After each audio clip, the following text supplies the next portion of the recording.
सरबराह मुस्लिम league नून नवाज शरीफ का आइंदा हफ्ते बलोचिस्तान का दौरा करने का इम्कान है ताकि आइंदा आम इंतखाबात के पेश नज़र MQM पाकिस्तान के बाद बलोचिस्तान अवामी पार्टी से भी हाथ मिलाया जा सके। रिपोर्ट के मुताबिक पार्टी ज़राए ने बताया कि दौरा बलोचिस्तान के दौरान नवाज शरीफ की कुछ इलेक्टेबल से मुलाकात भी मुतवक्के है और BAP के साथ बाज़ाब्ता इत्तेहाद का ऐलान किया जाएगा। उन्होंने कहा कि नवाज शरीफ सिंध बलोचिस्तान और खैबर पख्तूनख्वा में खातिर ख्वाह तादाद में नशिस्तें हासिल करने के ख्वाहिशमंद हैं, जिन्हें वो आने वाले आम इंतखाबात के बाद विफाक में हुकूमत बनाने के लिए बहुत अहम समझते हैं। पार्टी रहनुमा ने कहा कि खैबर पख्तूनख्वा में मौलाना फजलुर रहमान की ज़ेर क़यादत JUI के साथ मुस्लिम लीग नून का इत्तेहाद तकरीबन यकीनी है। ताहम चौधरी शुजात हुसैन को ज़ेर क़यादत मुस्लिम लीग काफ और जहांगीर खान तरीन की इस्तेहकाम में पाकिस्तान पार्टी को साथ मिलाने से मुस्लिम लीग नून गुरेज़ान नजर आती है। चौधरी शुजात हुसैन और जहांगीर तरीन दोनों ने गुज़िश्ता साल अप्रैल में इमरान खान की हुकूमत गिराने में अपना किरदार अदा किया और मुस्लिम लीग नून के साथ ये तय किया था कि आम इंतखाबात में इनके साथ सीट एडजस्टमेंट की जाएगी। ताहम बदलते हुए सियासी मंजरनामे में मुस्लिम लीग नून बज़ाहिर ताकतवर हलकों की वाहिद पसंदीदा जमात के तौर पर उभर कर सामने आई है और अपनी मर्जी की शराइत पर खेल रही है।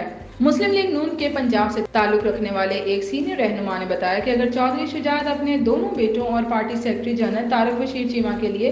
नशिस्तें चाहते हैं तो आने वाले दिनों में मुस्लिम लीग काफ को मुस्लिम लीग नून में जम होने का ऑप्शन दिया जा सकता है। उन्होंने कहा कि जहां तक IPP का ताल्लुक है तो इसके कुछ रहनुमा शरीफ बरादरान से राब्ता कर रहे हैं और इनसे पंजाब में अपने खिलाफ उम्मीदवार खड़े न करने का कह रहे हैं। उन्होंने कहा कि मुस्लिम लीग नून और IPP के सियासी इत्तेहाद का कोई इम्कान नजर नहीं आता और ताहम कुछ IPP रहनुमा जो शरीफ बरादरान के बहुत करीब रहे हैं वो लाहौर और दीगर जगहों पर मुस्लिम लीग नून के साथ सीट एडजस्टमेंट कर सकते हैं। उन्होंने कहा कि अगर इंतखाबात से कबल पाकिस्तान तहरीक इंसाफ को बाकायदा तौर पर गैर मौसर कर दिया गया तो मुस्लिम लीग नून पंजाब में अक्सरियती जमात बनकर उभरेगी। उनका कहना था कि मुस्लिम लीग नून मरकज और पंजाब दोनों में एक मजबूत हुकूमत चाहती है क्योंकि इसने मुतल्लिका हलकों को बता दिया है कि मईशत तभी मुस्तहकम होगी जब एक भारी मैंडेट वाली हुकूमत कायम होगी। दूसरी तरफ सिंध से ताल्लुक रखने वाले मुस्लिम लीग नून के एक सीनियर रहनुमा मोहम्मद जुबैर ने शरीफ बरादरान की जानिब से सूबे में पार्टी की बागदौड़ वफाकी तहकीकाती एजेंसी के साबिक सरबराह बशीर मेमन के हवाले करने के फैसले पर शदीद तहफ़्फ़ुज़ात का इज़हार किया है, जिन्होंने मुस्लिम लीग नून में एक माह कबल शमूलियत इख्तियार की।